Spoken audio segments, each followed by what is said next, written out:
pessoal, mais um vídeo sobre aspectos da espiritualidade, nesse caso aqui, não só espiritualidade filosófica, mas um pouco além disso. Por isso eu coloquei o aviso importante, um alerta aqui para quem começou a assistir esse vídeo.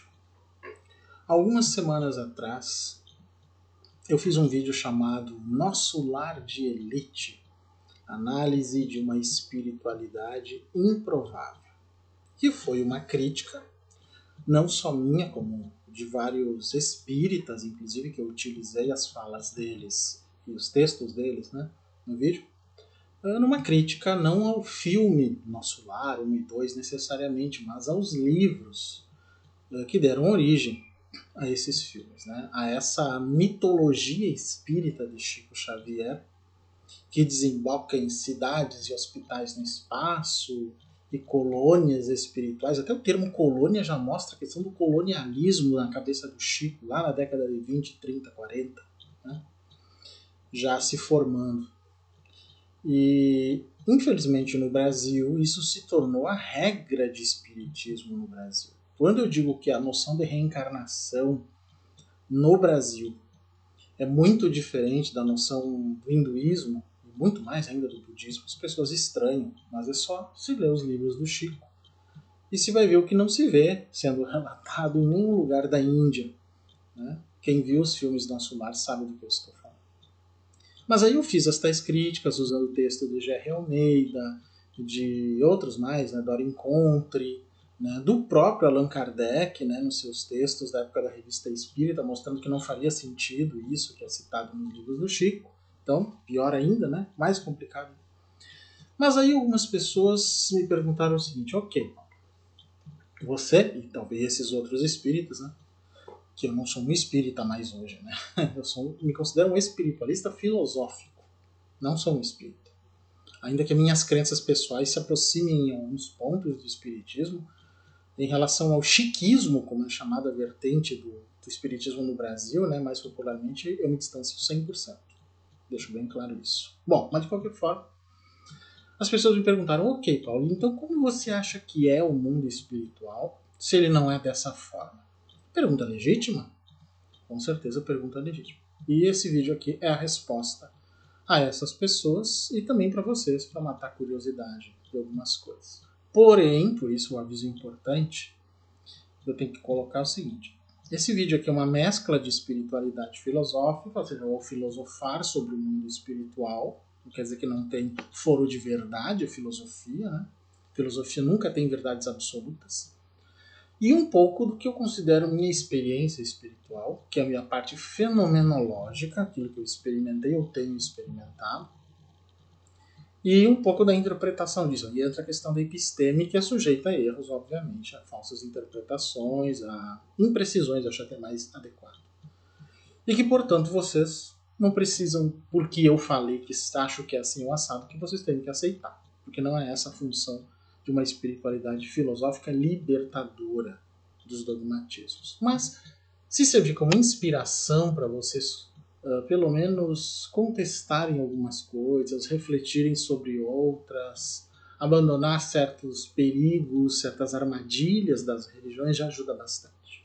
Então não levem isso de forma alguma nem perto de verdade absoluta. Nem mesmo como uma verdade, mas também não significa que ele é um vídeo falso. Entendam bem a diferença. Eu já falei várias vezes que a experiência espiritual de uma pessoa ela é, de certa forma, única, por ser individual. Única, só a pessoa que sentiu o fenômeno pode, digamos assim, não digo nem entender, mas saber como sentiu.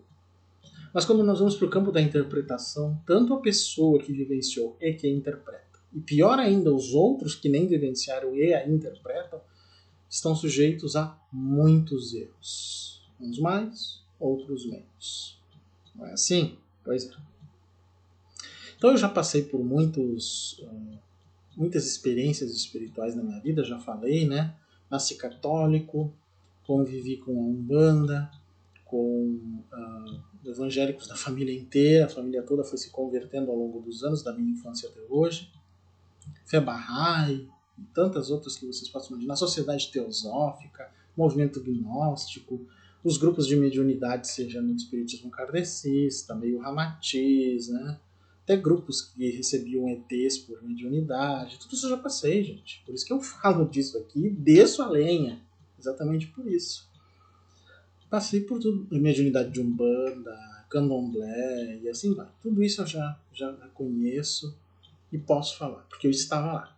Eu não sou um pesquisador de religiões e espiritualidades de internet, de cadeira só. Não, eu vou atrás. Eu convivo por um tempo com o grupo para poder saber o que dizer. É uma forma antropológica, inclusive, né? Que eu acho muito válida, por sinal. Melhor do que ficar falando que não se sabe. Né? Eu tenho umas experiências que eu quero ter na minha vida, conviver numa tribo indígena, ou algumas outras coisas assim que são interessantes da mesma forma. E a gente aprende muito com isso, gente. Né? Às vezes a gente acha que a única coisa que isso vai fazer é destruir qualquer possibilidade de acreditar em religiões e tudo. Não, não é isso. Muitas vezes até tem um efeito oposto, da gente ver aspectos dos grupos religiosos que são positivos e que a gente não tinha se dado conta. Então não é só ruim, não. Nem sempre assim. Não é só desilusão. Bom, mas a gente vai ao longo do tempo formando algumas ideias, né? De como a gente acha que é o mundo espiritual. Então eu vou tentar ser assim o mais filosófico e o menos crendice possível. E assim, toda vez que eu fizer uma afirmação filosófica, entendam que por ser filosófica não é afirmação definitiva, não é verdade absoluta. Mas serve como um norte para algumas pessoas que sentirem afinidade com elas. Tá? Quando eu falar algo que simplesmente depende de vocês acreditarem ou não, que é entrar no terreno da crença, usem essa prerrogativa de crer ou não. Muito simples.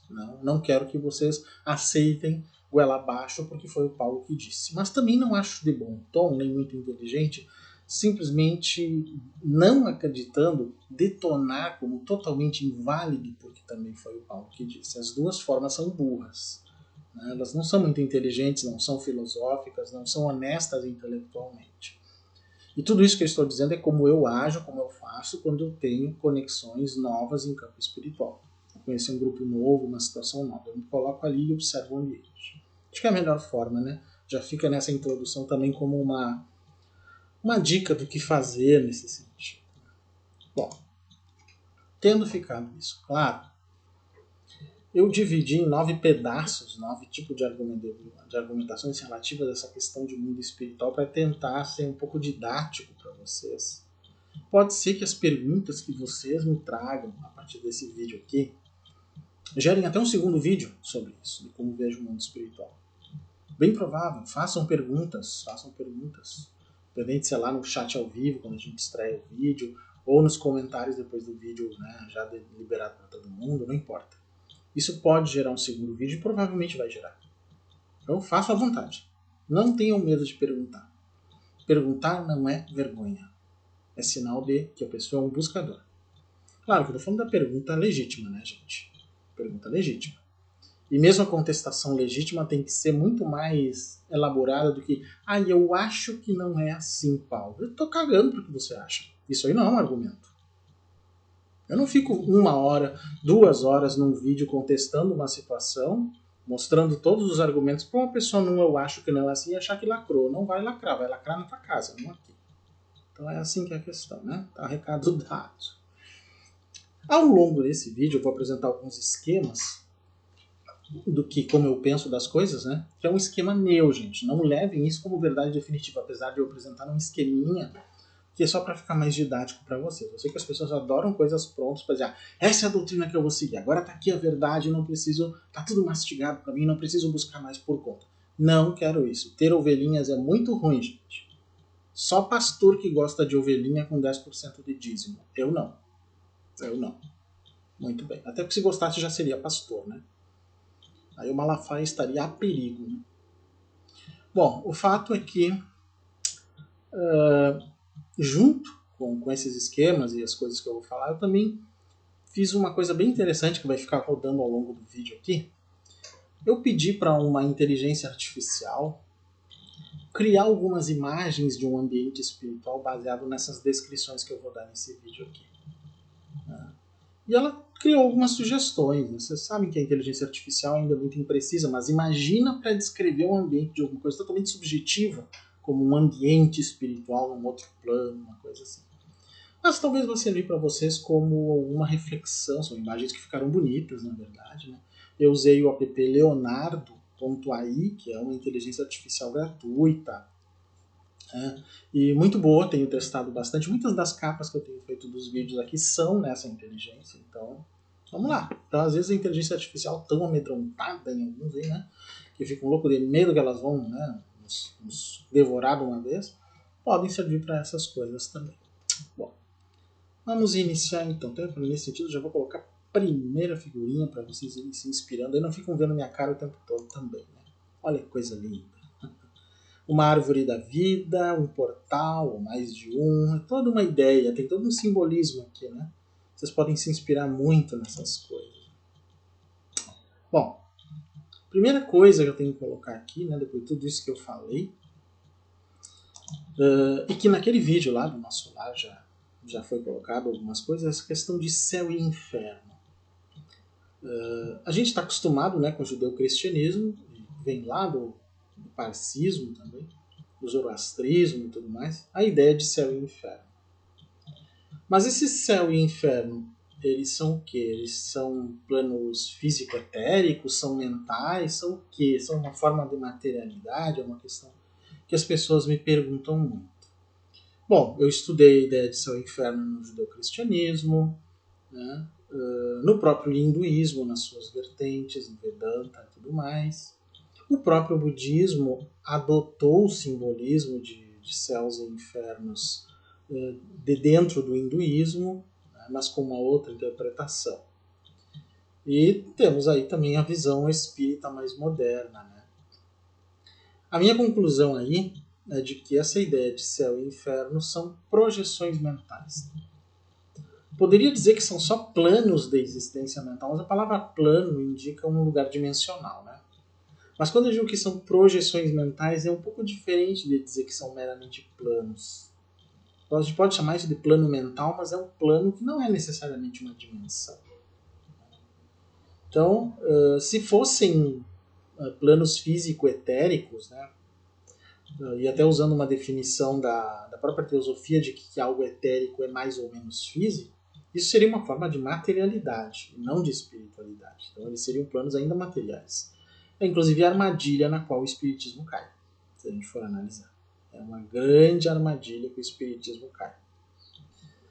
Eu não acredito nesse tipo de céu e nem nesse tipo de inferno. Óbvio que céu eterno e inferno eterno também não acredito, porque não faz sentido. Do ponto de vista teísta, por exemplo, não faz sentido uma divindade considerada todo amor, em que talvez a palavra que mais defina a divindade para os teístas seja amor, e acredito que faz sentido, acho legítima, mas que no resto da doutrina as atitudes, né, as promessas dessa divindade não são todo amor. Que amor existe em condenação eterna ao inferno. Não existe amor algum, até porque no campo humano, condenar alguém a alguma coisa é nunca perdoar essa pessoa. Qualquer ser humano teísta que diga que não consegue perdoar alguém uma situação, ele é criticado como sendo um atentado a Deus. Mas o próprio Deus pode não perdoar e condenar eternamente. Faz sentido? Para mim, não. Se para vocês faz, ótimo. Ardam no mármore do inferno e não me encham mais o saco. Porque a maioria de vocês vai para o inferno, nessa lógica. Vocês sabem disso, né? Vocês não são que nem a Baby Bozuelo lá, que acha que tá salva e que todo mundo aqui no Apocalipse vai morrer, só ela vai lá pro céu, lá, que nem anjinho, né, totalmente de branco. Não. Não. Se for pela lógica deles, a maioria de vocês vai pro inferno. Sim, de vocês, eu, todo mundo, né? Sem problema. Então eu acho assim, tanto a ideia de céu quanto de inferno, dentro do que eu aos poucos fui estudando na minha vida, e o budismo me deu muitos insights nesse sentido. Céu, para mim, é uma condição mental, digamos, de alguém que depois de falecido teve uma vida que eu posso dizer mais digna, espiritualmente falando. Quando eu digo espiritualmente falando, não estou falando de doutrinas espirituais, gente, mas de comportamento ético, mais que moral, comportamento ético. Uma pessoa que pode ter sido analfabeta, super humilde, nunca foi muito de ir em igreja nenhuma, mas sempre agiu corretamente, ajudou as pessoas, alimentou os famintos, né? Todo mundo ajudou tudo que pôde, inclusive os animais. Essa pessoa, para mim, estaria numa condição mental depois da morte, semelhante ao que nós chamamos de céu. Mas é temporário. Supostamente essa pessoa renasceria. Veja, quando eu digo que eu acredito que as pessoas renascem, isso é uma crença, gente. Ah, vocês podem acreditar ou não. Tem pessoas que nos assistem que acreditam que há outras vidas e talvez algumas que não. Eu digo outras vidas para não ter que usar os termos reencarnação, renascimento, o que é, porque tem diferenças entre Oriente e Ocidente. É exatamente o que nós vamos tratar ao longo desse vídeo todo. Mas basicamente eu acho isso. A mesma coisa inferno. Uma pessoa que está numa condição deplorável em nível humanitário, pessoa que apoia genocídios, por exemplo, que ajuda a fazer genocídios, inclusive, não pode, depois da morte, estar com a consciência limpa, né, gente? Ela vai criar infernos de projeção mental. Ah, então quer dizer, Paulo, que o tal umbral do kardecismo se encaixaria nisso? Eu acho que só assim poderia se encaixar. Não tem outra possibilidade. Não há possibilidade alguma de materialidade nessa ideia de umbral. É uma projeção mental em que as pessoas ficam presas dentro dela, numa espécie de looping sem fim. No caso tem fim, né? Porque se a karma é envolvida, uma hora ele esgota, e aí a pessoa sai dali. Tecnicamente é o que dizem os orientais. Faz sentido, né? E mesmo os espíritas acreditam nisso, nessa ideia. De que uma hora esgota e a pessoa sobe, digamos assim. Mas para mim é tudo projeção mental.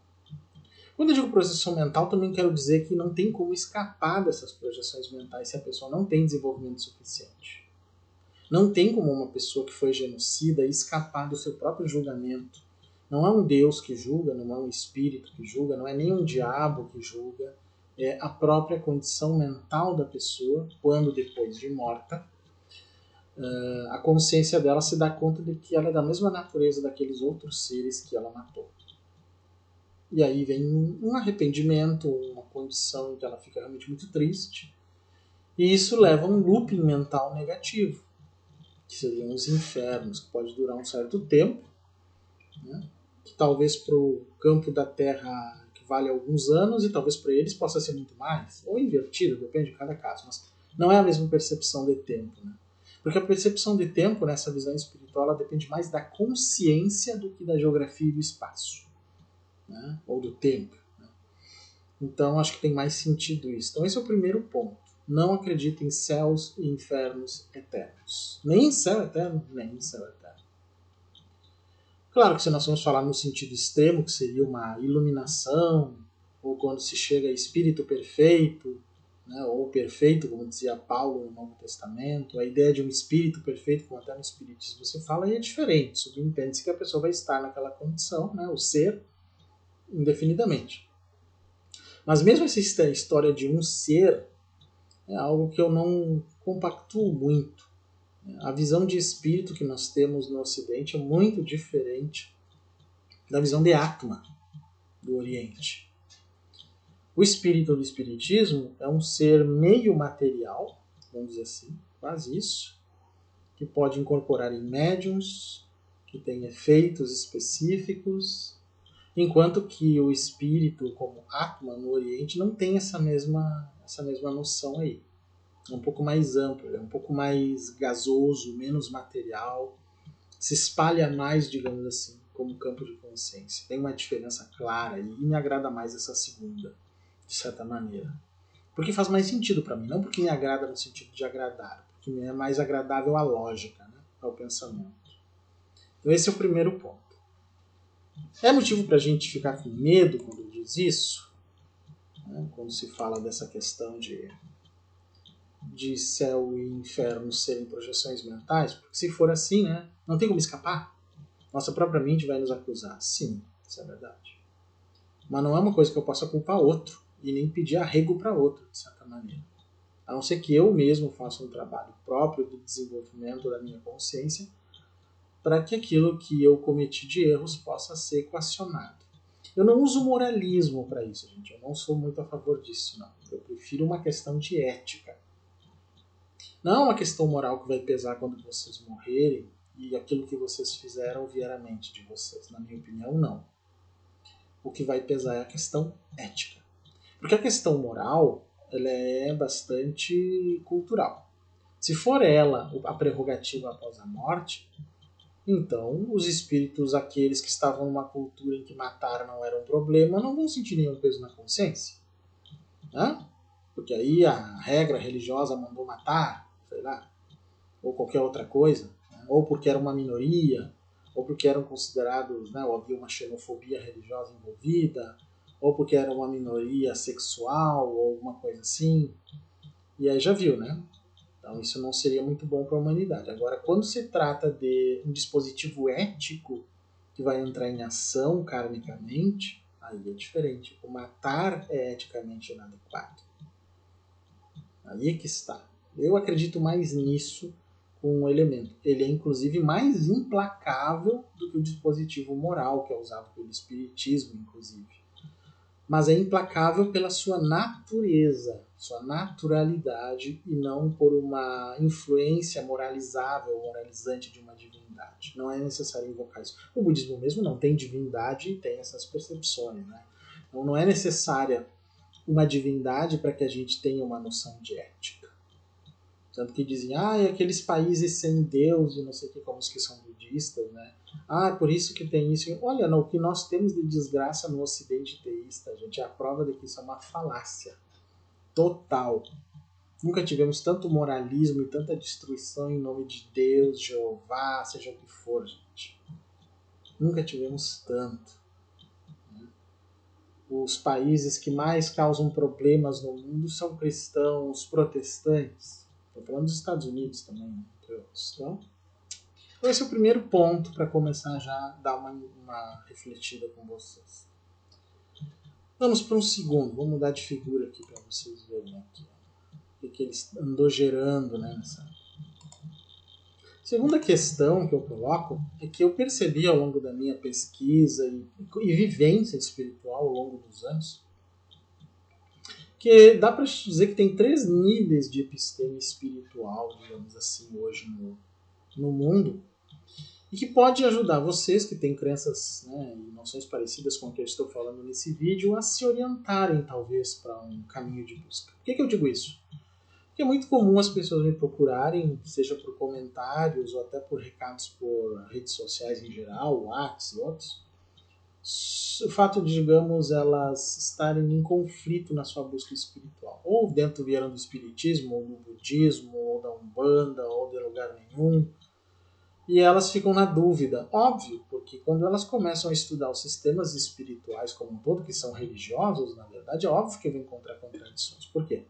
Porque um sistema religioso ele é fechado. O sistema religioso ele tem sua doutrina toda fechada, procurando dar respostas às questões relevantes da vida. São tradições completas nesse sentido. Todas elas vão querer dar respostas básicas para o nascimento, para a vida, para a morte, para a doença, para a miséria. Vão ter uma soteriologia, uma forma de se atingir uma salvação, seja a salvação do cristianismo, seja a iluminação do budismo, o despertar, né, ou liberação do hinduísmo, e assim, ou uma espécie de união com o Tao, no caso do taoísmo, uma absorção, alguma coisa nesse sentido. Né? Todas elas vão ter, mas elas vão ser contraditórias entre si porque são sistemas fechados. Esse é o ponto. Só que as pessoas tentam analisar isso com uma visão espiritual não fechada, aberta, o que é bom. Tem que se ter uma visão aberta mesmo. Só que se você tentar encaixar sistemas fechados dentro de uma visão aberta de vocês, vai dar ruim. Porque vai ficar uma mistura impossível, como vocês tentando misturar vários elementos para fazer um suco, e eles ficam totalmente separados naquela água e não se misturam entre si, fica uma coisa estranha, sabe? Parece uma aula de química nisso. Né? Substâncias que não se misturam. Estão apenas no mesmo recipiente, mas não conversam entre si. Ainda elas mantêm seus limites, né? Suas fronteiras, e isso é muito ruim. Então as pessoas demoram para perceber que isso acontece pela natureza fechada dos sistemas de interpretação, que são as epistemes espirituais.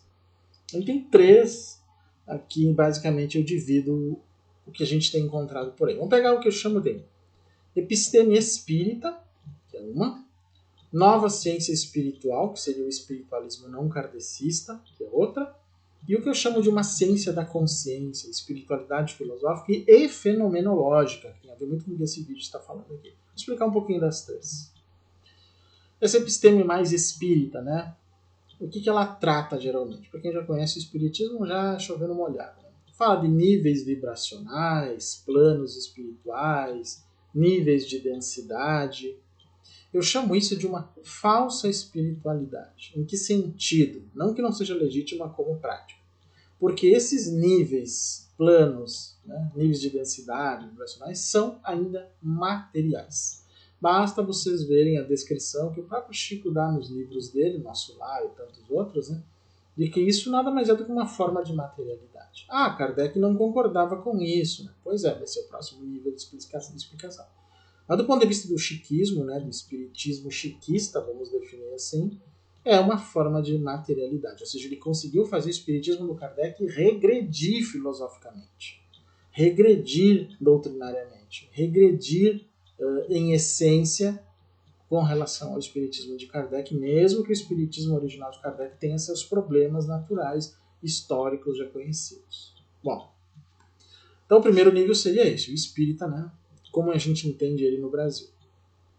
O segundo nível seria, então, uma nova ciência espiritual que inclui, então, o espiritualismo não kardecista. E não só o kardecista, o não kardecista. Que não é incomum fora do Brasil. Estados Unidos, Canadá, Reino Unido, África do Sul. Existe um espiritualismo mediúnico lá também, mas não é kardecista. É outra visão. Ali se fala em planos paralelos, interdimensionais. Então, na verdade, ali se está falando de planos de materialidade sutil, mas ainda material. Então ele é, digamos, menos bizarro do que a visão espírita chiquista, né, e um pouquinho menos a kardecista, mas ainda está falando sobre isso. Né? Planos paralelos, interdimensionais, que ainda são formas de materialidade, só que como são interdimensionais, nós não percebemos. Então não são espirituais, são interdimensionais. É importante porque esse é um conceito mais moderno, gente, que não era comum até pouco tempo se fazer essa diferenciação. Apesar do tema, né, planos paralelos, outros loucas, a gente vê desde a época da teosofia, desde a metade do século XIX, a gente lê sobre isso, né? Mas agora é importante fazer uma diferença e dizer que planos paralelos do ponto de vista do que nós conhecemos da física hoje, da cosmologia, da mente, né, não podem ser considerados planos espirituais. Eles são planos interdimensionais, sendo essa aqui uma dimensão e eles outras dimensões de materialidade. Chamar isso de espiritualidade é meio contraditório e leva a muitos equívocos. Então o que eu quero dizer, e talvez se vocês perguntassem, essa é a resposta que eu daria.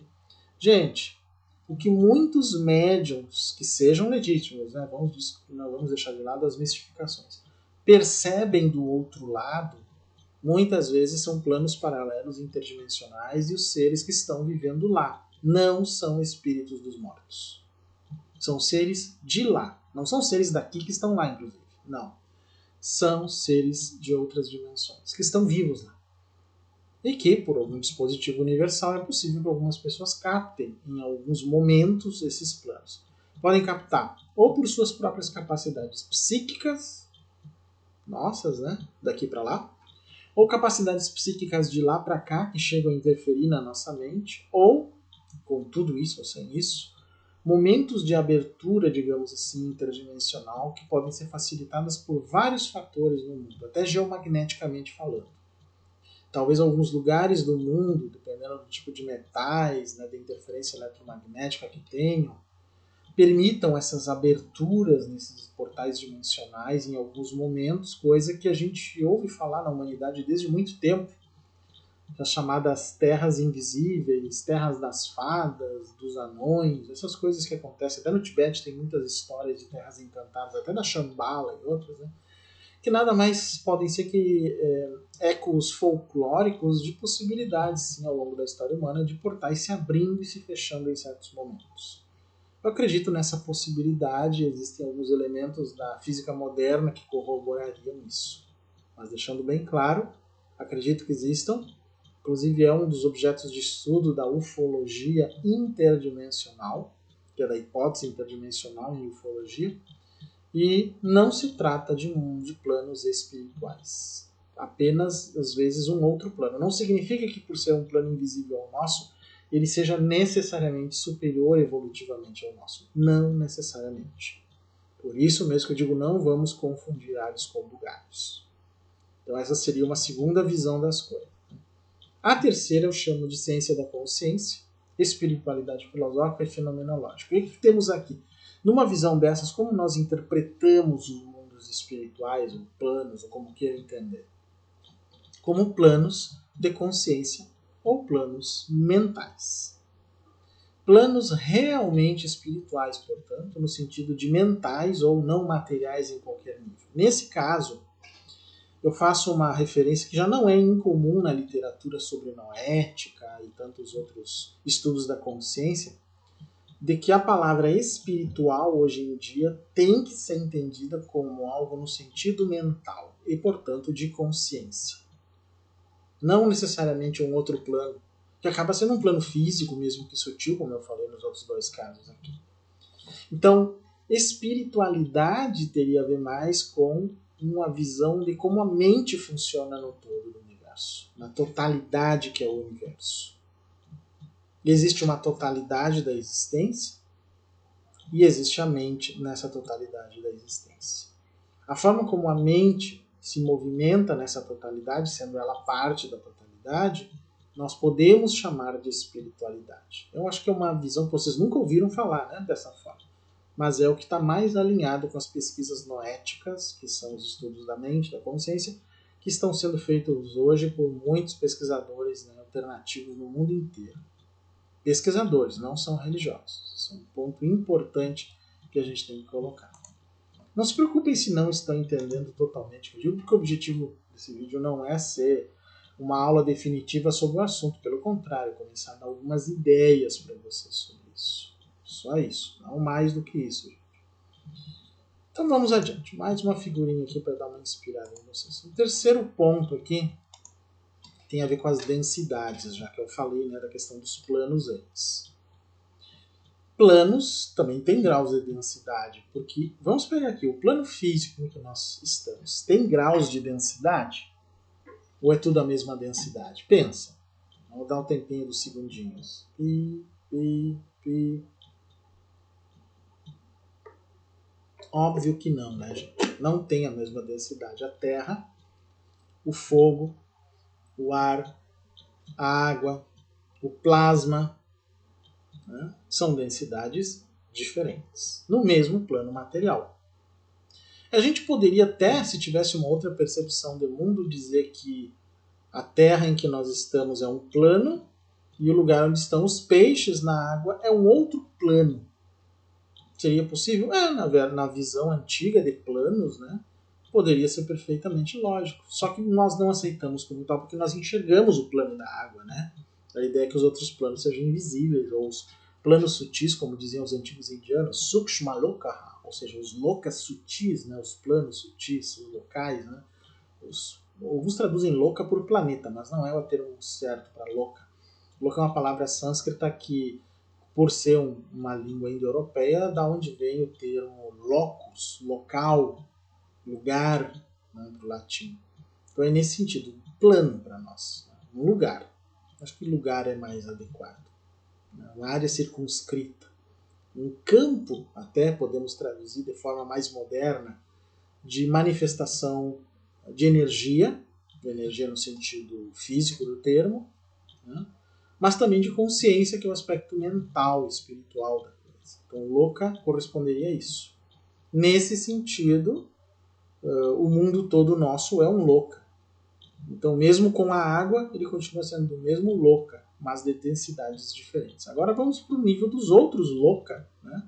Os outros planos. Eles também têm, muito provavelmente, densidades diferentes neles mesmos. Veja, um outro plano X lá, que seja invisível, pode ter vários níveis de densidade também. E aí, quando médiums percebem, né, psíquicos, até melhor dizer do que médiums, às vezes, paranormais, como queiram, né?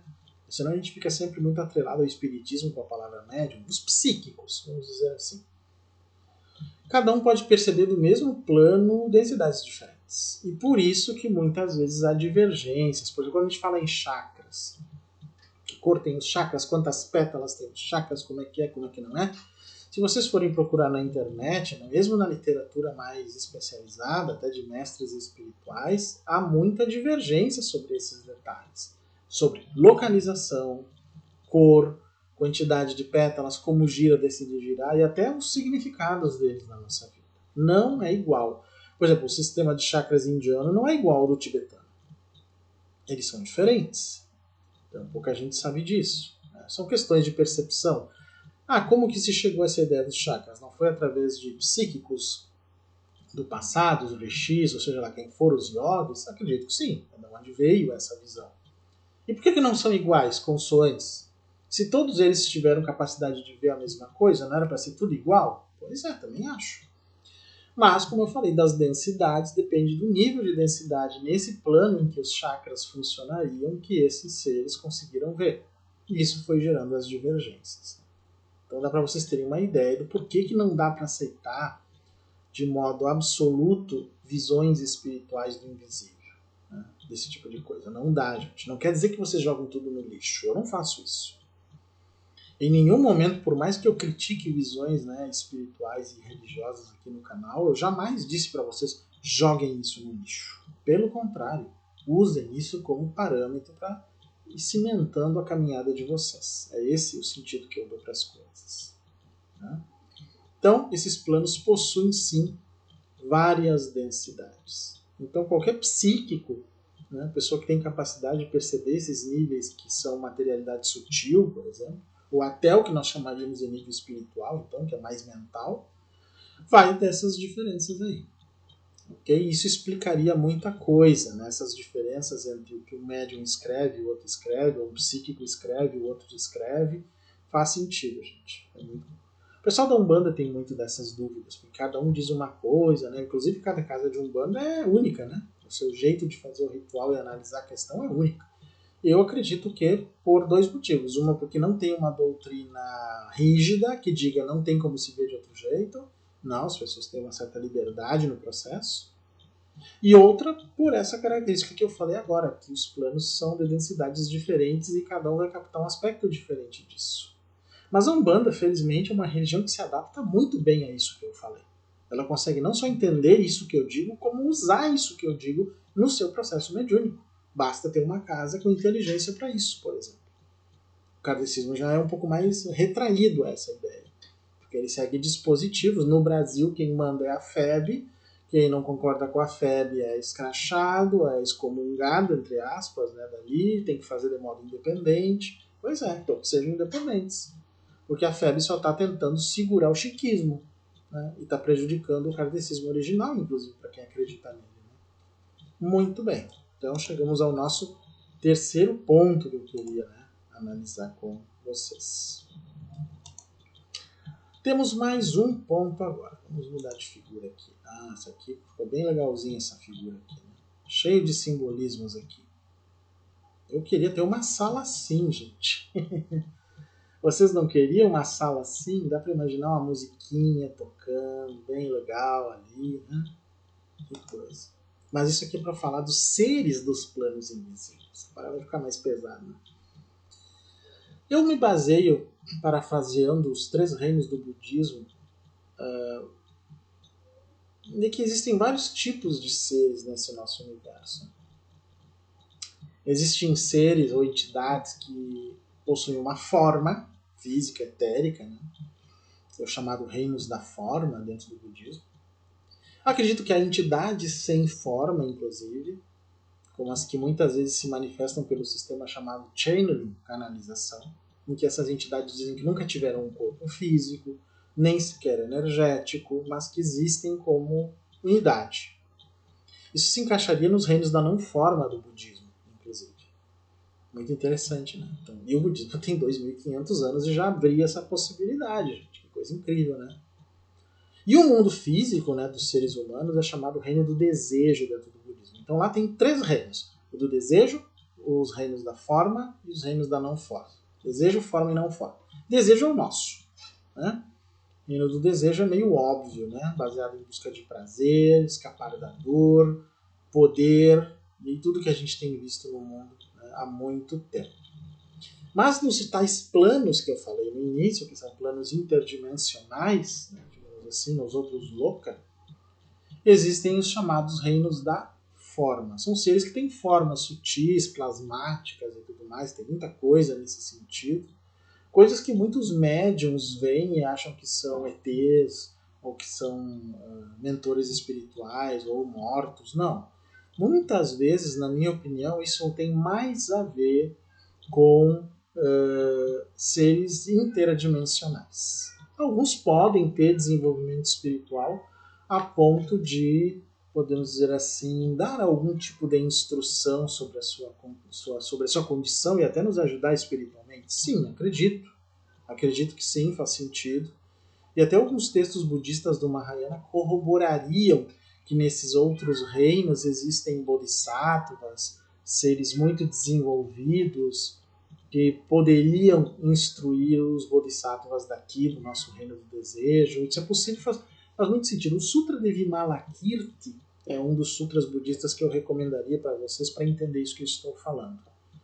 É um sutra em que ele, o Vimalakirti, né, ele vai dar instruções num determinado céu budista lá, né, numa terra pura, e vários seres, várias entidades, vários bodhisattvas vêm ouvi-lo, mas alguns deles são de outros universos que não têm necessariamente um corpo como o nosso, nem uma forma de comunicação como a nossa, não se comunicam por sons, por cores, por cheiros, é uma coisa totalmente diferente da nossa. Que seriam esses tipos aqui. Vocês imaginem isso, claro, isso está sendo descrito num ambiente budista, ali, de simbolismo budista. Agora, vocês imaginem num modo fenomenológico, sem considerar simbolismos religiosos, uma pessoa com capacidade psíquica, ouvindo coisas sobre esses seres. E é interessante, né?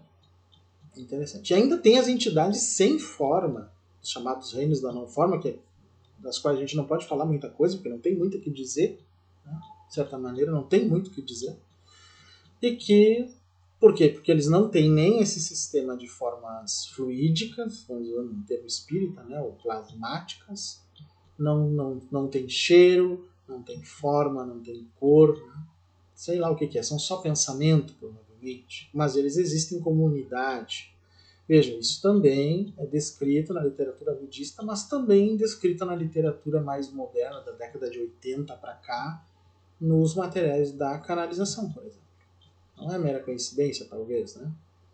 Então são possibilidades muito grandes. Né? E onde é que ficam aí, né, diriam vocês, onde é que ficariam aí, Paulo, os mortos nesse processo?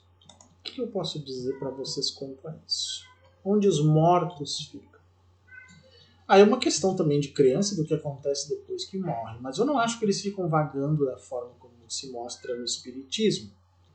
Acho que é um meio termo com algumas coisas aí. Eu acho que depois que a pessoa falece, ela vai se desprendendo dessa materialidade. Aqui isso demora algumas semanas, no mínimo. Os tibetanos dizem que demora cerca de 50 dias para eles. O pessoal fala em 49, que dá 7 semanas, mas pode demorar um pouco mais, na verdade. A gente conversa com os mestres, os lamas, eles dizem que é um pouquinho mais. Isso é só uma média simbólica, na verdade dura mais. Né? Para que então esse ser vá se desprendendo do seu lado material, sobrando até que sobre só a mente, só a consciência mais sutil, que não tem a ver com a personalidade da pessoa quando estava viva, ela tem que se dissolver. Senão não tem como a pessoa renascer. Né? Vamos renascer. A pessoa mesmo não renasce, a pessoa desaparece. E essa consciência, então, que já não é mais uma personalidade, também não é o espírito no conceito ocidental, nem um atma no conceito budista, é apenas mente. Mas o que é isso palpavelmente falando? Pois é que tá, não é palpável porque não é material. E sim nós chegamos a algo que é verdadeiramente não material e que pode ser chamado de espiritual. Mas não é eterno, não é permanente. Está fora do tempo, é não local, não dá para dizer onde é que essa mente está, não pode ser agarrada, não pode descer num médium. Mas ela pode influenciar psíquicos, não por uma espécie de incorporação, mas por uma telepatia, um processo telepático. Isso é perfeitamente possível. Não precisa nenhuma pantomima de incorporação, de mudar, de girar, de se arrastar no chão, não precisa nada disso. Isso é palhaçada da apometria, do espiritismo kardecista e às vezes da Umbanda também. Não faz sentido para mim isso nem um pouco. Olha que eu já testei, já Tive formação mediúnica em todos esses lugares aí, gente. Sei muito bem o que eu estou falando. Não precisa disso. Então as pessoas podem ter o tempo todo essas influências sem precisar de pantomima, sem elucubrações, né? Não é necessário nada disso. Bom, vamos então para um outro ponto. Mentores. Aí o pessoal gosta que se fala nisso. Mentores espirituais, então. São tudo a mesma coisa? Será que são? Será que são? Pois é. Não. Eles podem ser muitas coisas antes da gente invocar algum lado espiritual desses seres. Para começar, a palavra mentor quer dizer alguém que faz mentoria, que nos ajuda, né, no nosso desenvolvimento. Ok. Não, nem pensem na palavra coach nesse momento, gente, por favor. Né? Mentoria, alguma coisa nesse sentido. Mas até chegar nisso, eles podem ser muitas coisas. Vamos que um psíquico, pode ser um médium, não importa de onde, um paranormal, percebe o que seriam mentores espirituais. O que pode ser em cada caso. Então a gente não pode generalizar, teria que analisar caso por caso. Primeiro, alucinações. Sim, podem muitas vezes ser alucinações. Tem que avaliar o grau do problema aí, se é uma alucinação que ocorreu pontualmente por alguma coisa, o uso de uma substância, ou até uma medicação, às vezes, que teve um efeito alucinatório, não é impossível. Às vezes até anestesia pode causar isso, né? Não só a geral. Então, alucinações é bastante comum. Já vi pessoas alucinando e tendo essas percepções, pude testar e ver que não tinha uma realidade nenhuma. Outra possibilidade, criações mentais. Não é como uma alucinação, né? A pessoa não está num estado desequilibrado e tudo mais. Mas podem ser uma criação mental por ser alguma coisa esperada pela pessoa, que é aquilo que ela veja. Isso é comum em grupos que são de natureza mediúnica, em que se espera que a pessoa veja ou se manifeste como se gostaria. Entidades, por exemplo, específicas, agindo de determinada forma. Né? Existe um controle social ali do grupo que faz com que tenha que ser assim ou assado. Então isso é um elemento. Agora, se do outro lado o que tem é exatamente isso, é outra coisa. Mesmo na Umbanda, vamos pegar a Umbanda como um exemplo aqui, em que acontece das pessoas terem que manifestar entidades segundo certos arquétipos, né? Por exemplo, um Ogum vai se manifestar de um modo inequivocamente diferente de uma Oxum. Não tem dúvida, senão não tem como, né? A diferença é evidente. A suavidade no caso da Oxum e uma coisa mais agressiva no caso de um Ogum. Se a pessoa misturar as estações, é difícil acreditar que é um Ogum, né, gente? Mas o que eu quero dizer é que, mesmo nesses casos, já existem grupos de Umbanda, os mais esotéricos, geralmente, os mais atuais, que sabem que isso tudo é uma roupagem mais tradicional que real e que as consciências que estão por trás daquelas entidades não são daquele jeito. São outras coisas. Outras coisas bem diferentes. Podem ser seres desses níveis dimensionais, interdimensionais que eu falei, e não espíritos dos mortos, apesar de, no kardecismo e na Umbanda, se acreditar que esses seres são todos espíritos que já morreram, seres que já morreram, podem ser seres interdimensionais que não tem nada a ver com o espírito de morto. Esse é um elemento bem interessante quando se inclui isso nessas visões mediúnicas. Né? Muito interessante mesmo. E as pessoas não estão acostumadas com essas variações. Né? Outra coisa que podem ser é o fenômeno da dissociação, né, por natureza religiosa. Porque aí acontece o que é esperado, como nas mediunidades espírita de Umbanda. Então a pessoa dissocia, mas necessariamente não tem ali uma entidade, seja ela um espírito que já morreu, seja ela um desses seres interdimensionais. Não tem nada disso. Ela dissocia sua própria mente e se comporta como esperado. Não é uma alucinação, porque ela tem um controle sobre o processo. Não é uma mera criação mental, mas ela segue um processo esperado, mas é dissociativo. Isso também acontece. Muito. Né? Podem ser seres interdimensionais. Sim, como eu disse. Não necessariamente ETs, né, gente? Por favor. Não. Mas tem gente por aí recebendo até Exu extraterrestre em sessões de Umbanda, por favor, né? seres interdimensionais que eles vivem do outro lado dimensional, né, do nosso mundo, ou dos muitos outros lados, não é um lado só, né? Como eu disse, tem várias densidades, e que conseguem se comunicar conosco. Então isso é uma possibilidade que eu acredito desde muito tempo atrás. Eu, né, daqui a pouco falo um pouco das minhas experiências, já tive alguma experiência nesse sentido também. Mas eles podem.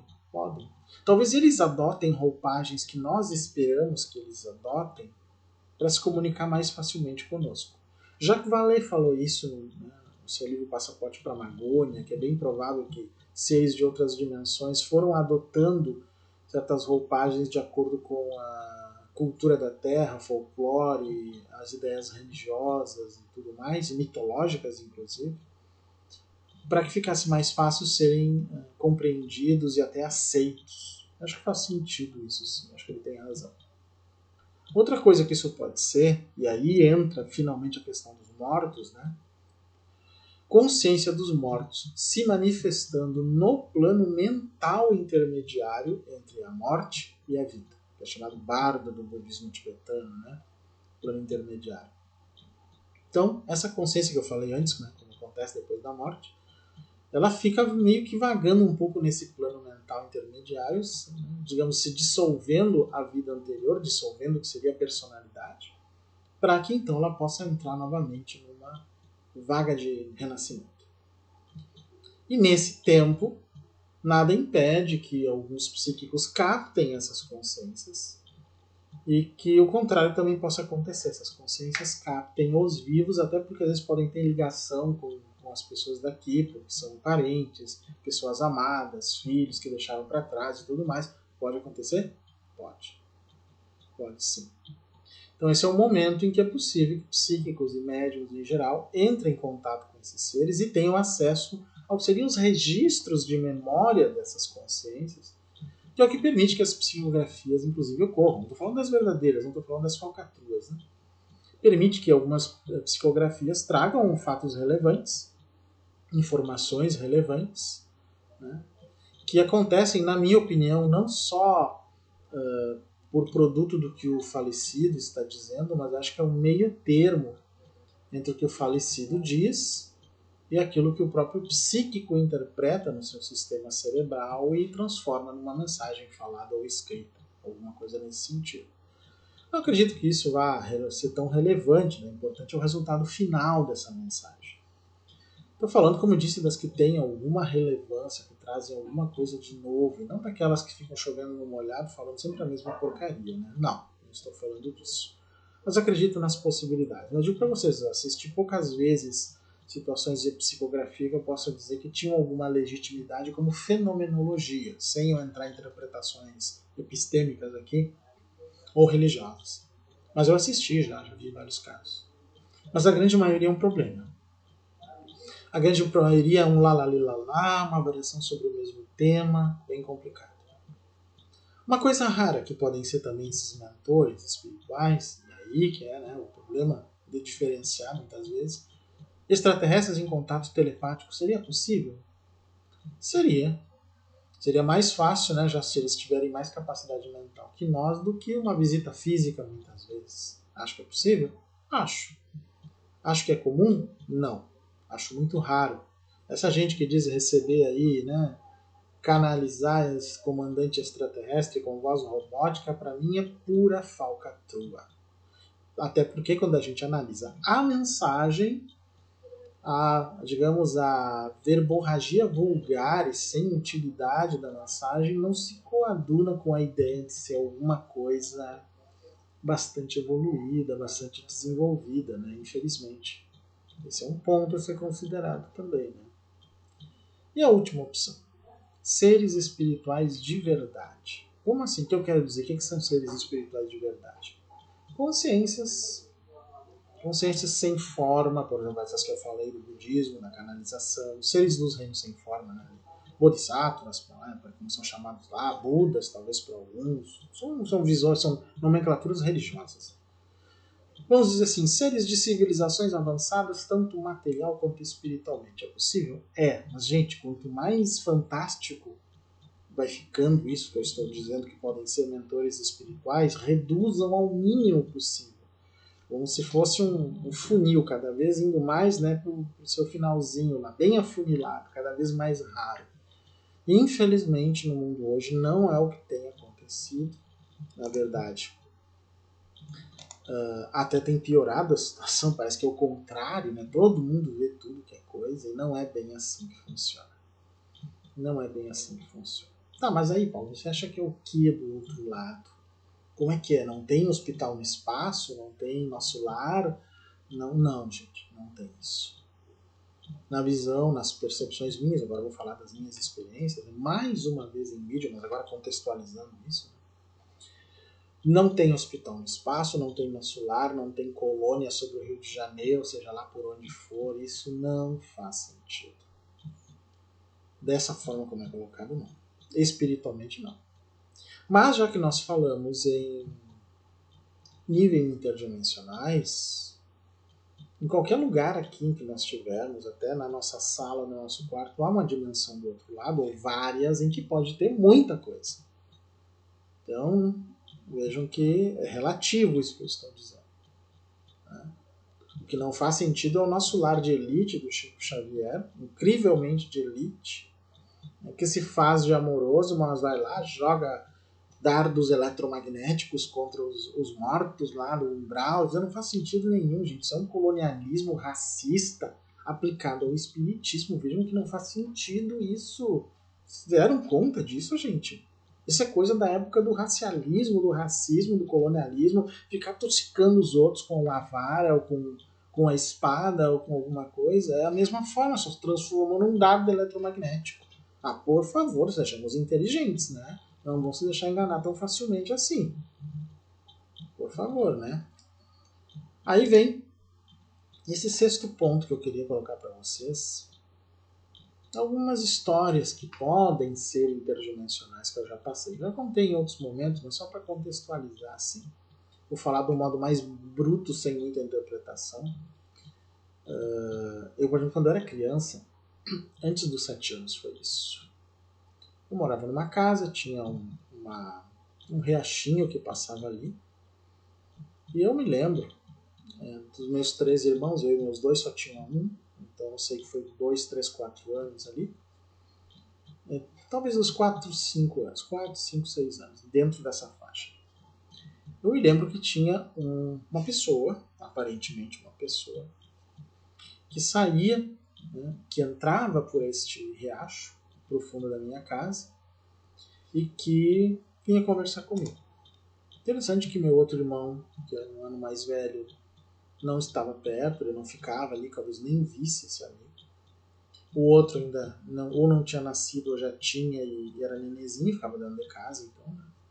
E eu ficava ali sentado, olhando para o riacho, até por causa do barulho, né? A água é bastante relaxante, principalmente para nós autistas. Né? E essa pessoa vinha, parecia um jovem, sei lá, de 15, 16 anos, né? E conversava coisas assim de alta filosofia comigo. Então não é uma coisa comum, né? Naquela época, se fosse alguém de 16 anos. Hoje não é, imagina, cara.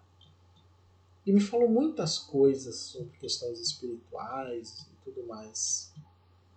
E eu nunca estranhei isso, porque para começar, se eu tinha 3, 4, 5, 6 anos, para mim tudo era novidade, não tem como estranhar nada, né, gente? A gente estranha como adulto isso, mas na época não tem como estranhar. E depois eu me mudei daquela casa, não ouvi mais. Não ouvi mais. Né? Inclusive, o mais interessante é que a casa para a qual eu me mudei depois, a algumas quadras, sei lá, talvez umas 10 quadras dali, passava o mesmo riacho, no outro ponto, né? No ponto anterior. Também com riacho, só que esse riacho não passava no fundo da minha casa, ele passava ao longo da casa. Ao longo. Né? Todo lado leste da casa. Né? E mesmo aí, eu tive algumas experiências também. De eu ouvir algumas coisas, alguém conversando comigo, e que nesse caso não apareceu, não foi nesse caso como esse que apareceu. E que dizia algumas coisas espirituais também. Veja, nós estamos falando na época em que eu não tinha lido nada ainda, nem mal estava na escola, eu entrei com 7 anos.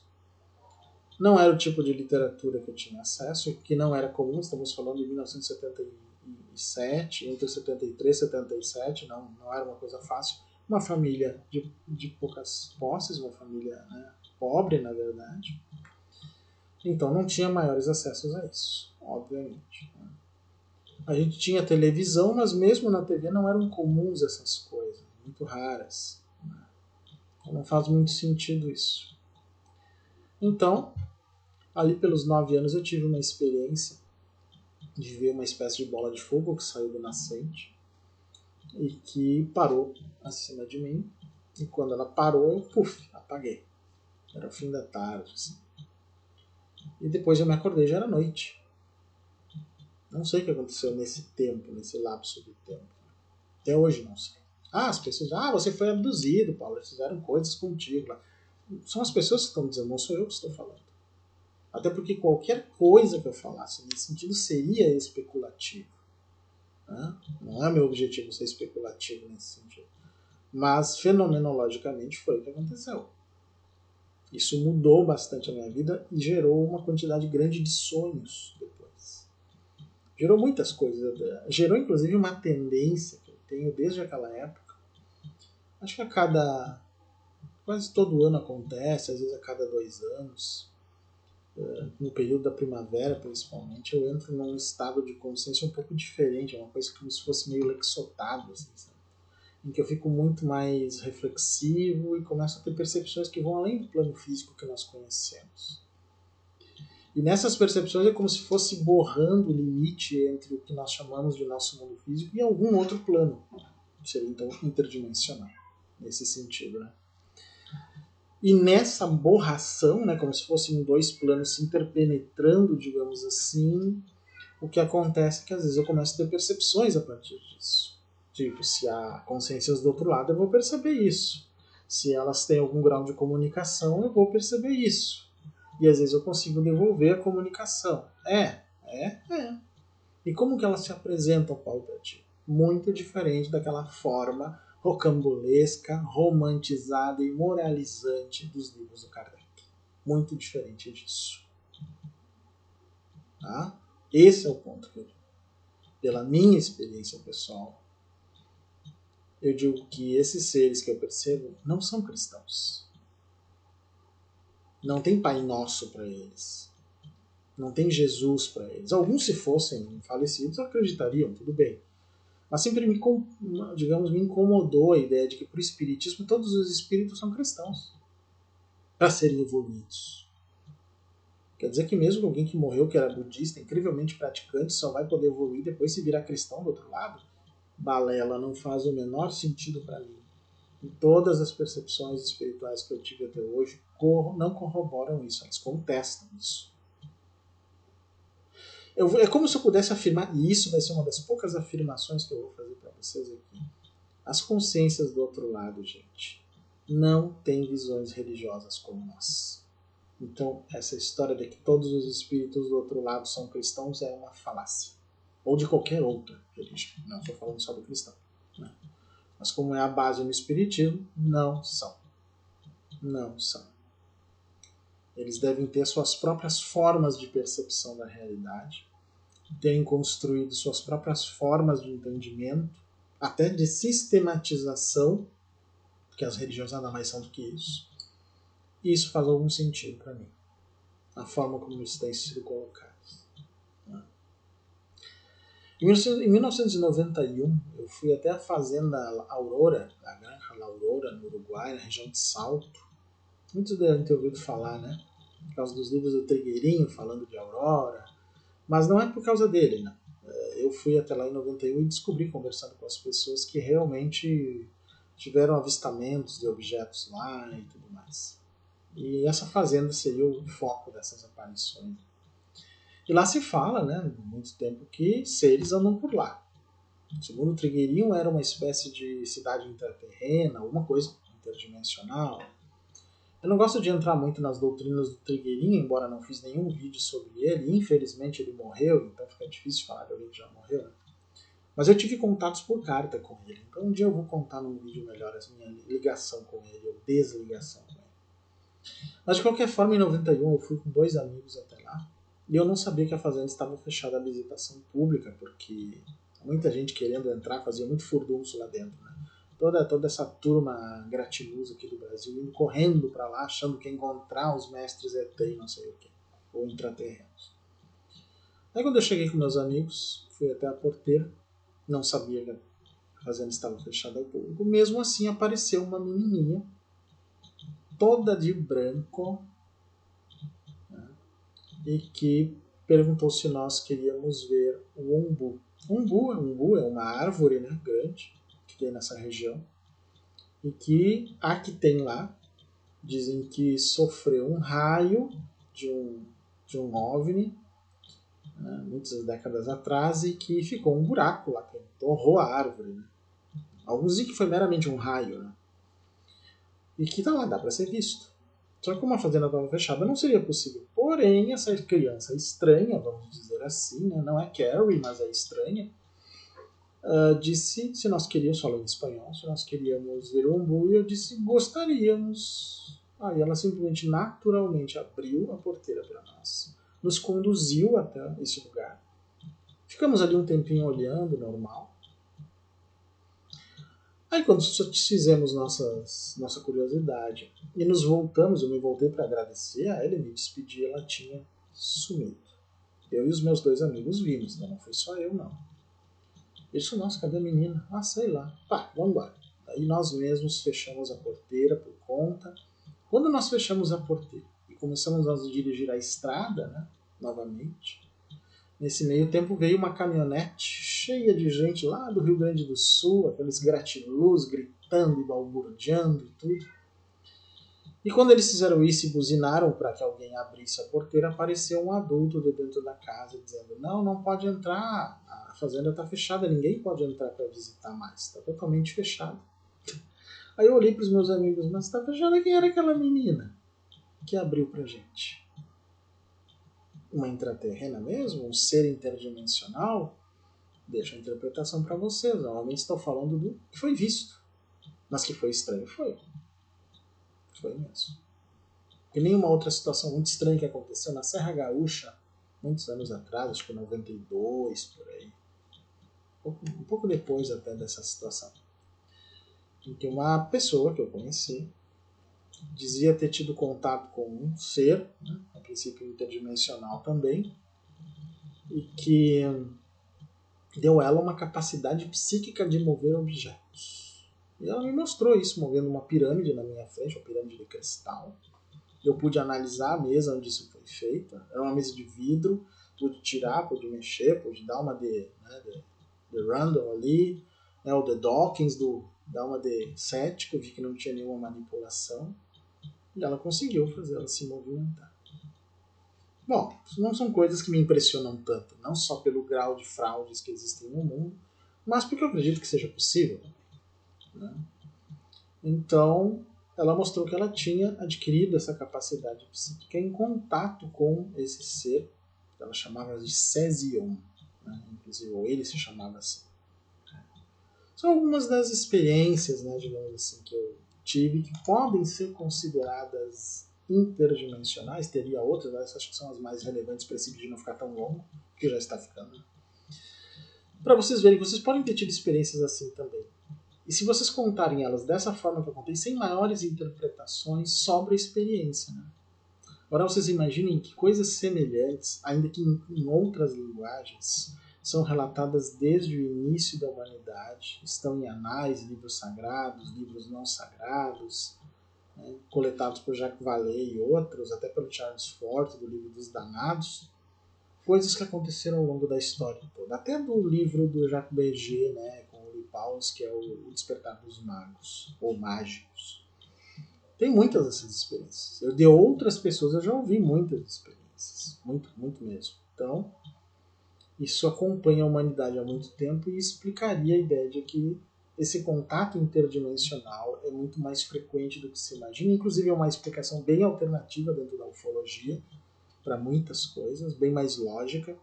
Porque esses seres do outro lado não precisam ser necessariamente mais evoluídos espiritualmente que nós e muito menos mais evoluídos materialmente. Faz sentido isso também, gente. totalmente o que você está dizendo. Porque é só do outro lado. Não é necessariamente mais evoluído. Esse é um ponto. Mas eu também escolhi, o nosso sétimo ponto aqui, algumas histórias, digamos assim, mediúnicas, ou psíquicas, vamos dizer melhor. Só mediúnicas já dá uma visão muito limitada da coisa. Porque hoje eu digo assim, você é um médium, Paulo. Bom, ainda que eu tenha estudado mediunidade no espiritismo kardecista, estudado mediunidade estudado quer dizer também praticado, gente. Tá? Estudado mediunidade no espiritismo kardecista, estudado mediunidade na Umbanda, estudado e praticado canalização, channeling, que é um outro sistema, eu hoje me considero alguém que tem capacidade psíquica. Então seria um psíquico, não médium, nesse sentido, para evitar essas associações que não tem. Eu não sou um espírita hoje, não sou um médium espírita, não sou um médium de Umbanda nas percepções que eu tenho. Né? Estou, digamos, noutra percepção disso. Acho que o termo psíquico aqui é mais adequado. Mas eu pensei algumas historinhas que podem ajudar a entender um pouco isso que eu estou falando e como eu percebo o outro lado, né? Digamos assim. Lá para 2004, eu entrei num tipo de catalepsia, né? Um estado cataléptico, meio que sair do ar, digamos assim. E eu comecei a ditar para uma pessoa, vou escrever daí depois também, um texto de alguma coisa que parecia numa língua antiga. E foi um processo bem intenso. Depois eu fui analisar, demorei para conseguir a tradução mesmo, porque estava numa língua antiga. Descobri que era fenício antigo. Né? E achei bem interessante, porque quando eu tive que estudar, já conhecia hebraico antigo, daí para o fenício é mais fácil de ir estudando. Né? Mas percebi que é como se eu tivesse entrado em contato com um nível de consciência que, em relação ao tempo, estivesse no que seria essa época do fenício antigo. O que aí ele leva a um elemento bem interessante. Que talvez alguns psíquicos e médiums que consigam canalizar coisas em línguas antigas e que sejam legítimos, né? Não lalali-lalá, não glossolalia nem nada, podem captar níveis interdimensionais que têm uma diferença temporal em relação a nós. Isso permitiria essas coisas. Podem captar talvez níveis de registros, né? Eles chamam alguns de cakáshicos, etéricos, registros temporais, que permitem esse tipo de coisa. É possível. Eu acho que nos casos que a gente não consegue explicar por fraude, faz todo sentido, gente. Então, para mim, foi uma das experiências mais intensas em que eu saí do ar mesmo. E, bom, de vez em quando eu tenho essas experiências ainda, né? E tento registrar o máximo possível do que acontece. Não são coisas até que eu conto aqui no canal, porque seriam meramente especulativas, né? Então não é essa a ideia, digamos assim. Mas pretendo, estou escrevendo algumas coisas sobre isso, sobre essa visão de como eu imagino que é o mundo espiritual, que vão aparecer talvez em livro ou mesmo em vídeos e outros textos por aqui. É questão de aguardar, gente, porque o meu objetivo é exatamente o de pesquisa, né? Não é projeção. Até porque a projeção, num caso desse, sempre acaba sendo ruim, né? Porque o ceticismo é muito grande e eu também não estou afim de convencer ninguém. Isso não vai mudar a vida de vocês, mas pode piorar a minha, então não. Então, assim, nas situações, situações anuais, especialmente na primavera em que eu saio do ar, eu percebo uma realidade que é diferente à minha volta. Isso eu tinha falado, né, na minha segunda questão. Nessas épocas vem, às vezes, psicografias também. Ou percepções, que depois eu anoto para não esquecer o que eu percebi ali. E informações que podem vir de várias formas, até de modo numérico. Né? Por várias outras maneiras. Tem várias formas de vir. Todos os sentidos são envolvidos no processo. Então, de certa maneira. Tem muita coisa sobre isso ao longo dos anos, mas às vezes, por ser um caráter fenomenológico que eu coloco o mínimo possível de episteme religiosa, fica difícil explicar para vocês, porque ela fica ainda mais próxima da minha experiência do que da explicação possível. Acho que é difícil vocês entenderem um contexto que não estão vivenciando. Né? Eu digo que só médiuns ou outros psíquicos vão entender o que eu estou dizendo. Quem já passou por isso vai dizer: te entendo perfeitamente, Paulo, sei como é complexo. Pois é. Na verdade, de vez em quando eu canalizo assim, algumas coisas, né? Seja por escrito, por desenho também, que é uma processo simbólico é uma tentativa de interpretar o que eu estou percebendo, digamos assim, desses aspectos interdimensionais. Não é uma corporação, né? Tudo vem em pacotes de pensamento, assim. Ah, é quântico, Paulo? Não vou usar esse termo porque esse termo já está batido, né, gente?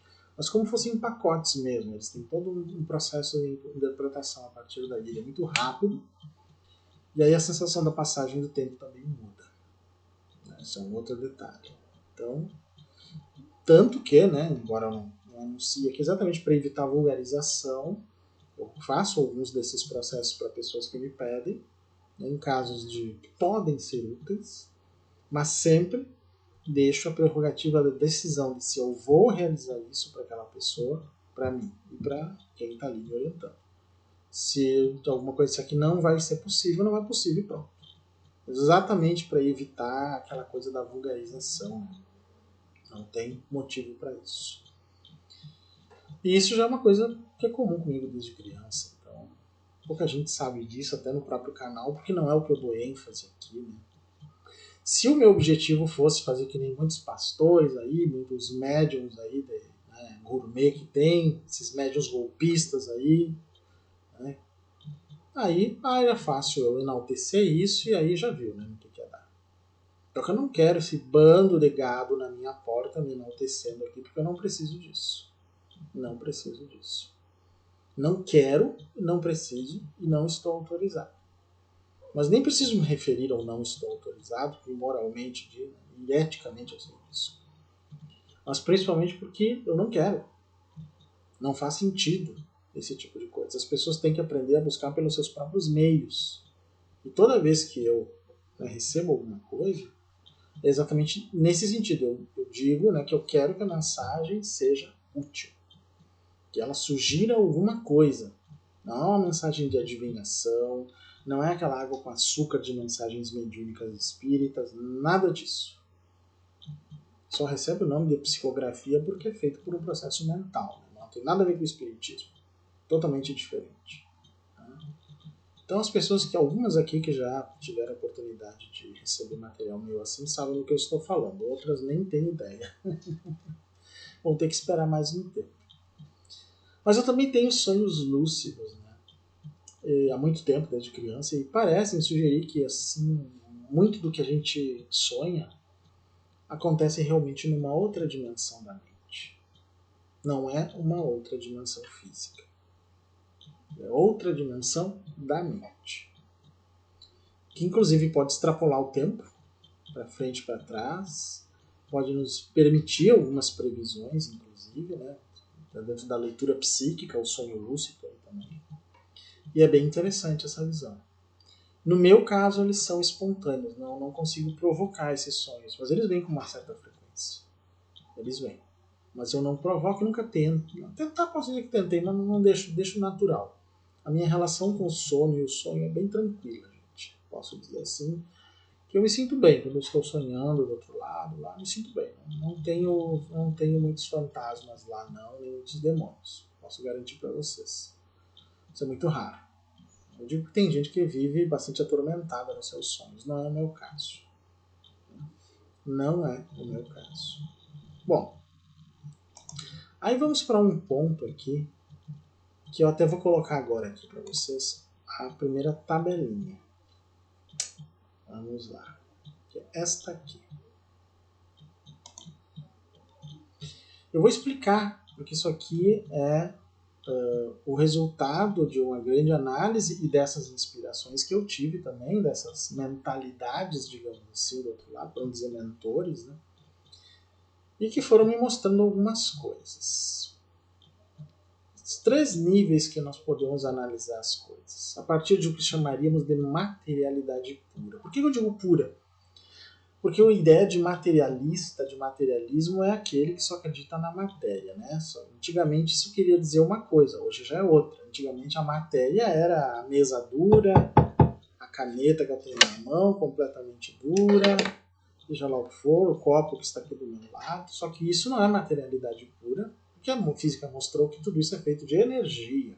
Feito de átomos, mas também de subpartículas e de energia. Então, materialidade pura subentende energia. Nesse sentido, espiritualidade pura subentenderia mente. Veja só. Por isso que os níveis interdimensionais, essas visões do chiquismo no espiritismo, elas estão ainda mais próximas da energia do que da mente, porque são níveis sutis de matéria, ainda é materialidade. Níveis de densidade diferentes, como eu falei antes no início do vídeo, mas ainda está mais próximo da energia do que da mente. E tudo isso, né, o que seria materialidade desde a não pura até mais pura, a mesma coisa espiritualidade, tendo no meio uma ideia de algo sutil materialmente, vamos dizer assim, ainda tem o que a gente chama de totalidade. Tudo isso faz parte de uma totalidade. O que é material e o que é espiritual fazem parte de uma totalidade que tem como prerrogativa consciência. Veja só. Então, na verdade, aí existe uma aparente, né, briga entre energia e mente nesse caso. Na verdade, é o conjunto de ambos e mais o que a gente não conheça é o que a gente chamaria de totalidade, numa interpretação de Erwin Laszlo, que chama tudo que existe de totalidade. Ele não chama de mundo espiritual, nem material, nem universo, nem cosmos, ele chama de totalidade. O estado de tudo, digamos assim, traduzindo melhor. E que, na minha visão, e não só minha, tem a ver com consciência. Essa consciência não é um ser, não é um não ser, está além de tudo isso, é não local, mas é o motor que está por baixo de tudo, talvez por baixo da sopa quântica, do vácuo quântico, seja lá como vocês queiram. Antigamente falavam em éter, né? Hoje se chama de vácuo quântico, que é o moderno éter da física, segundo vários físicos, inclusive, que já denunciaram isso. Né? Então, na verdade, matéria é um conceito interpretativo. Né? A energia que a cria é complexa, subatômica, sem percepção, porque não a vemos nesse nível, ninguém enxerga isso naturalmente. Né? É necessário um monte de instrumentos para se ter a sensação dessa estrutura subatômica. Depois a interpretação que gera o esquema, mas ninguém vê de fato. Né? As interpretações começam em níveis mais elevados da organização da energia, quando passamos a conceituar matéria. Aí é que começa a questão, onde começa a ser visível alguma coisa. Mas espírito também é um conceito interpretativo, isso é importante que se diga. Associamos a espírito alma, consciência imortal, primordial. Não é energia, mas apenas mente. Se possui algum grau de percepção e autopercepção, é também algum grau de consciência. Assim, a base pura da materialidade é a energia, com capacidade de organização sistêmica, enquanto a base pura da espiritualidade é a mente, com capacidade de consciência em algum nível. Veja só. Se nós estamos tratando de energia, organização sistêmica dos processos, ainda é materialidade em algum grau. Quando nós começamos a falar de mente com capacidade de consciência, que está além da organização sistêmica, aí nós estamos falando de mente e, portanto, de espiritualidade nesse sentido real do que seria possível usar a palavra. Né? Então, a energia pura só existe no mar cósmico das partículas virtuais, o vácuo quântico, ou éter dos antigos. Mente pura só existe no não local da totalidade, onde as partículas virtuais são geradas constantemente. É o próprio movimento da consciência, que não é um ser. Mente é movimento da consciência. Veja só. E isso também, então, temos a própria matéria, né, a energia. Tem uma capacidade organizativa a partir desse movimento. Eu até posso dizer que energia e movimento estão relacionadas nessa argumentação aqui. Está tudo junto, energia e movimento, está ligado? Então, energia, movimento, mente e consciência, podemos dizer assim. Né? E esse é o primeiro esqueminha, que talvez ajude vocês a entender algumas coisas. Se vocês acharam difíceis, passem por cima ou analisem melhor, com calma depois também. Né? Cada caso é um caso. Né? E aí vamos para o outro esqueminha, que esse aqui é bem interessante. Esse está bem explicadinho para vocês. Essa nova visão aqui que eu coloquei divide a percepção, as percepções da totalidade, fenomenológicas, mas interpretações são limitadas. O que eu quero dizer assim? Nós temos no momento essas percepções da realidade que acabam se transformando em doutrinas, em visões ideológicas e tudo mais. Não, obviamente, que elas não são o todo de percepções possíveis. Né? Essas são as que nós temos no momento no planeta Terra. Vai saber o que outros níveis do universo perceberam. É a nossa definição aqui. Em que nós podemos dividir em 3 grupos principais. Eu chamaria de materialismo, espiritualismo e interdimensionalismo. E ainda tem suas divisões ali que eu chamaria de materialismo interdimensional e espiritualismo interdimensional. E ainda dou ali no esquema o que seriam algumas doutrinas que estariam mais próximas de cada uma dessas coisas. No caso do materialismo, quem trata basicamente dele é a ciência acadêmica. Isso não tem dúvida alguma. Né? O espiritualismo, a nova espiritualidade e filosófica trataria do espiritualismo como um tal, baseado no que eu falei antes da diferença entre o espiritismo e o espiritualismo, né, nessa visão. Mas também tem o que eu chamo de interdimensionalismo, que fica num meio termo, né, que é onde estaria o campo de pesquisa da parapsicologia, da ciência psíquica, um nome mais recente para parapsicologia, e até da ufologia interdimensional, que segue a hipótese interdimensional de Jacques Vallée e Joseph Allen Hynek, para quem não conhece.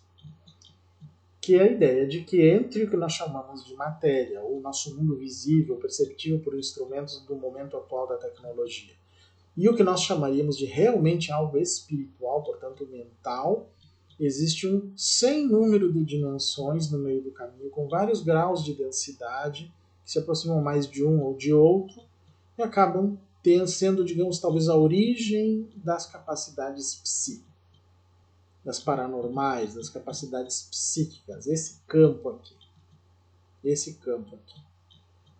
Mas exatamente por isso, dependendo de como são interpretados, eles geram mais 2 grupos, o que eu chamaria de materialismo interdimensional, em que eu coloco o espiritismo brasileiro.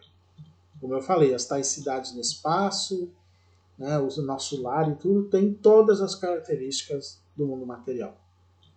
Mas de modo interdimensional. Então, é uma visão materialista interdimensional. Por incrível que pareça, isso que é o espiritismo brasileiro. Mas também existe uma forma que eu chamo de espiritualismo interdimensional, que é, por exemplo, o espiritismo kardecista original. Mesmo com todos os seus problemas, ele está mais próximo do espiritualismo interdimensional do que do materialismo interdimensional. Essa é uma diferença e a prova, como eu digo, de que o espiritismo brasileiro é uma regressão nesse sentido. E esses 3 níveis têm que se completar. Então vamos desconsiderar o materialismo interdimensional do espiritismo brasileiro e o espiritualismo interdimensional do kardecismo. Nós vamos tirar essas 2 partes, fica só com materialismo, espiritualismo e interdimensionalismo. Essas 3 coisas não são concorrentes entre si. Elas fazem parte de percepções da totalidade, como eu falei. Porque são percepções de uma totalidade, são fenomenológicas, mas interpretações limitadas. Por que são fenomenológicas? As percepções da ciência materialista são reais. Elas estão ali, são coisas que são manipuláveis, experimentáveis, analisáveis, só que não são a totalidade, são partes, percepções dela.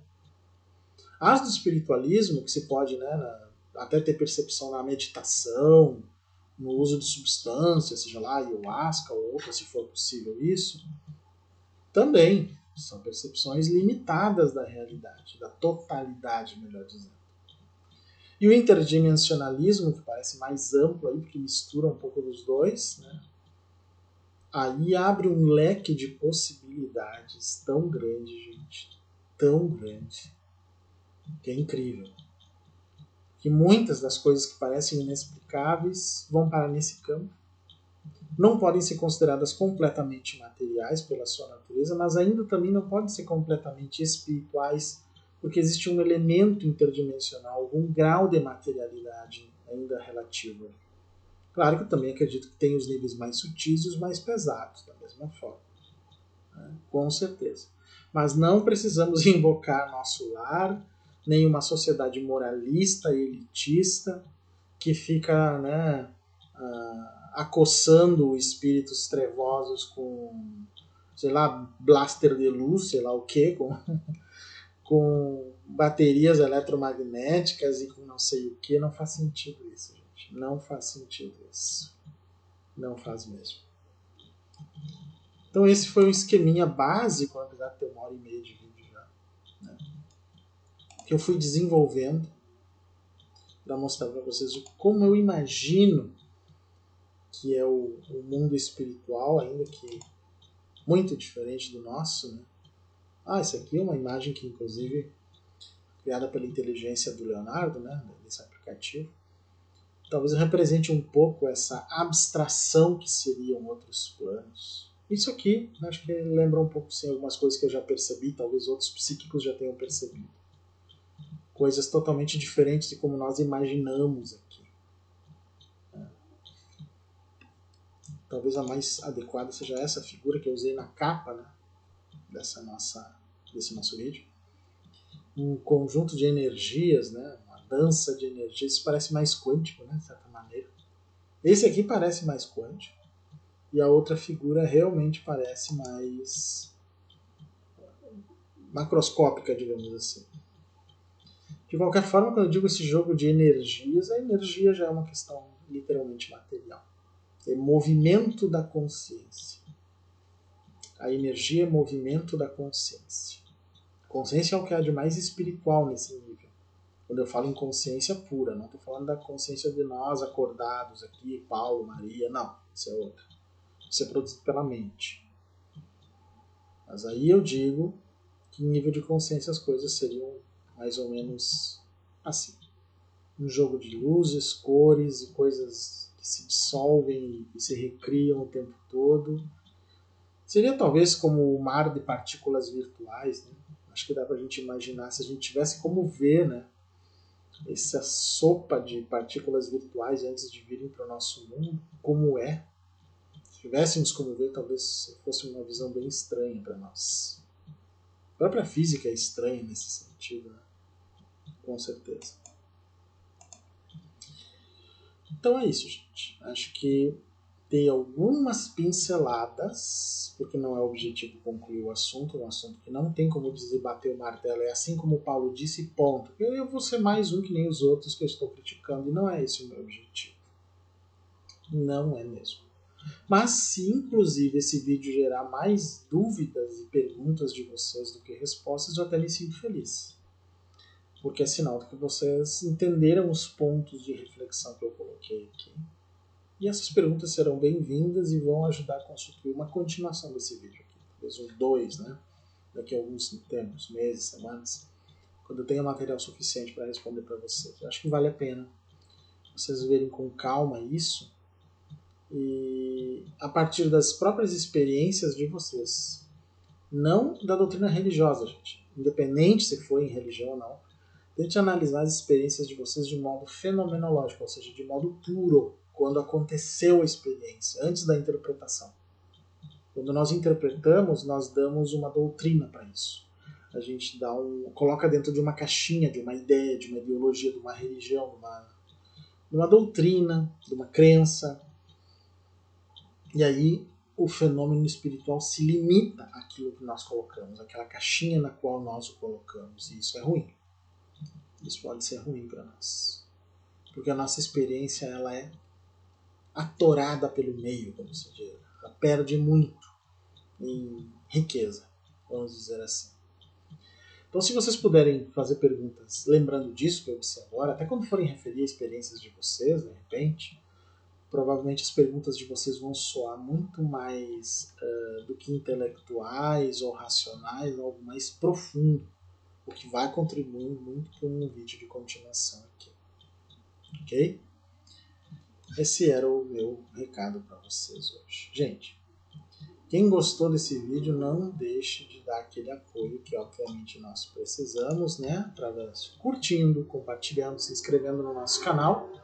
Que isso não custa nada para vocês, obviamente, né? Podem fazer isso de graça. Se tornar membros, nós temos 3 faixas de contribuição bem baratinhas, que também vocês podem ajudar o nosso canal. Super Sticker, Super Chat só vale para as lives ou quando a gente está em estreia aqui e abre um chat, né? Valeu demais, aquele coraçãozinho que tem ali, o cifrão, vocês podem doar o valor que quiserem para esse nosso vídeo. Ou, se quiserem fazer um Pix, em qualquer valor para ajudar o nosso canal e trabalho, nossa pesquisa, todo o processo, aqui está paystackle@gmail.com, minha chave Pix. Agradeço todo e qualquer apoio que vocês puderem nos dar, pessoal. Quem quiser me seguir nas redes, o Instagram, @paystackle, Threads, né, que é ligado a ele, inclusive, é paystackle. O TikTok, Paulo P. Stackle, Paulo.stackle. O X, eu digo Twitter, _paystackle. O identificador aqui do YouTube, né, que é o @paulostackle, ou se vocês digitarem youtube.com/paulostackle ou youtube.com/paulostackle, vão chegar da mesma forma. facebook.com/canal paulostackle. E meu e-mail, paystackle@gmail.com, vocês podem usar para dúvidas, sugestões, críticas, fazer as considerações de vocês que podem virar, né, o próximo vídeo, continuação a esse aqui, com as experiências espirituais que vocês quiserem relatar, podem até relatar, senão, e digam ali, não quero que cite meu nome, quero um pseudônimo, não tem problema. Eu vou ler, inclusive, se vocês me mandarem coisas assim que possam contribuir realmente. Podem ser dúvidas, podem ser relatos, podem ser críticas também, sem problema nenhum. Se elas forem pertinentes, bem embasadas, também serão usadas, com certeza, o objetivo é esse. Eu não quero ser a palavra final de nada, de forma alguma, é um peso muito grande ser o dono da verdade, gente. Um peso que, inclusive, não se pode sustentar. Isso eu aprendi com um dos meus mestres. A gente pode, de certa forma, alegar ter atingido qualquer estado espiritual elevado, né? Podia eu dizer aqui que sou um Buda, um ET de não sei aonde, das Pleiades, né? O problema é sustentar isso depois, né? O problema é sustentar isso depois, e aí é complicado, aí que a porca torce o rabo, né, gente? É isso. Então é isso que eu tinha para vocês hoje. Espero que tenham gostado. E até o nosso próximo vídeo, pessoal.